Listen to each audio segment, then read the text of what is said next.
Selamat datang di Pojok Santai.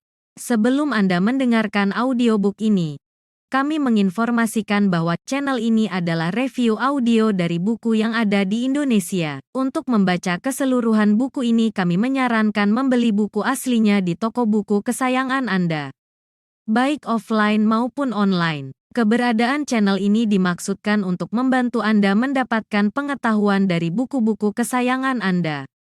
Jangan lupa untuk subscribe, like, dan komen. Selamat datang di Pojok Santai, channel khusus yang membahas komik dan novel dengan cara asyik. Darah menetes di sela-sela bibir Andika, sang pendekar Slebor. Sepertinya Andika tengah terluka parah. Bisakah dia melanjutkan pertarungannya? Yuk langsung saja disimak video kali ini. Tapi dasar anak muda kepala batu dan sedikit sombong, dia malah membusukkan dada sok Jumawa. Tidak apa-apa, aku baik-baik saja, jawab pendekar Slebor sok kuat, padahal dadanya masih terasa remuk. Kau yakin Andika? Biar aku membantumu. Jangan Ki, cegah Andika. Biar aku saja yang melabrak manusia-manusia bau itu. Padahal mulut pendekar Slebor meringis-ringis terus. Untung saja saat itu membelakangi Ki Lantagaini dan Idayu Wayan Laksmi. Kalau tidak, tentu kedua orang itu bisa melihat wajah mengenaskan pendekar muda kepala batu itu. Pendekar Slebor menarik napas kuat-kuat. Diperhatikannya putaran tubuh lawan yang tercipta kembali dan kini meluncur ke arahnya. Saat itulah dia teringat pada serangan terakhir sepasang datu karang.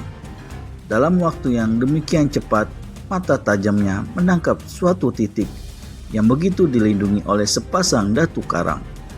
Mereka berusaha berputar mengganti kedudukan agar lawan tidak dekat pada titik itu. Titik itu adalah kaitan tangan milik Lalinggi dengan kaki Gumbala. Kali ini akan kubuat kerakola kalian, dengus Andika diawali satu seringai. Pendekar Slebor yakin telah berhasil memecahkan teka-teki kelemahan lawan. Maka tanpa menunggu serangan tiba, pendekar Slebor melarikan tubuh deras ke arah mereka. Ya, kalau seseorang ingin menilai, tentu mereka akan melihat gerak lari pendekar Slebor mirip maling kesiangan. Tapi di balik itu, sedang disiapkannya satu terjangan penuh siasat matang. Memang aneh kalau Andika tak segera tiba di dekat lawannya, karena tak sedikit pun mengerahkan ilmu meringankan tubuh yang begitu disegani di kalangan persilatan. Dia memang lari, tapi larinya seperti lari orang awam. Tindakan pendekar Slebor sungguh-sungguh membingungkan lawan. Apa sesungguhnya yang mau diperbuat pendekar muda yang banyak memiliki tingkah urakan itu?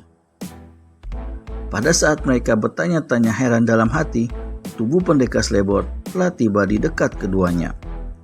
Dengan lari seperti itu, baik Lalinggi maupun Gumbala begitu yakin akan segera bisa merontokkan kembali tubuh pendekar Slebor. Dengan lengkingan aneh, mereka memutar tubuh lebih cepat untuk menghantam pendekar Slebor.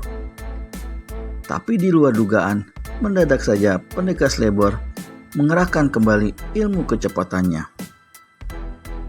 Hiat! Wut! Hantaman sapuan tubuh Gumbala luput, karena pendekar Slebor sudah melenting indah gemulai ke atas. Di udara, dia bersalto cepat, lalu dilepaskannya kain pusaka bercorak catur dari pundaknya. Seret! Sekedip mata saja, kain pusaka itu sudah melecut tepat ke arah pegangan tangan Lalinggi. Prat! Wah! Lalinggi kontan menjerit, tak alang kepalang. Jari jemarinya langsung hancur berantakan, seperti batang pohon pisang tertumbuk balok kayu. Tentu saja tubuh Gumbala jadi terlepas. Lelaki itu kontan terlempar ke udara.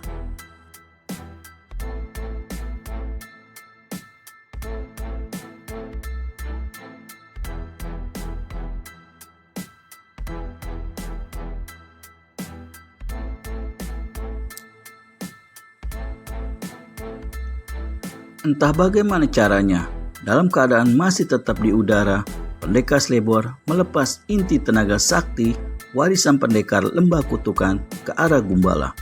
Bus! Tanpa bisa menghindar lagi, leher belakang lelaki buruk rupa itu termakan telak pukulan jarak jauh pendekar Slebor. Lehernya remuk seketika, bahkan kepala lelaki itu nyaris saja terlepas begitu ambruk di tanah. Pendekar Slebor kini berdiri 2 tombak persis di depan hidung Lalinggi. Mata kebiru-biruan lelaki itu membeliak, mendapati pendekar Slebor siap melecut kain pusakanya kembali. Wah! Raung Lalinggi menyangka pendekar Slebor akan segera melepas lecutan kembali. Matanya terpejam, mulutnya membuka lebar seperti lalat.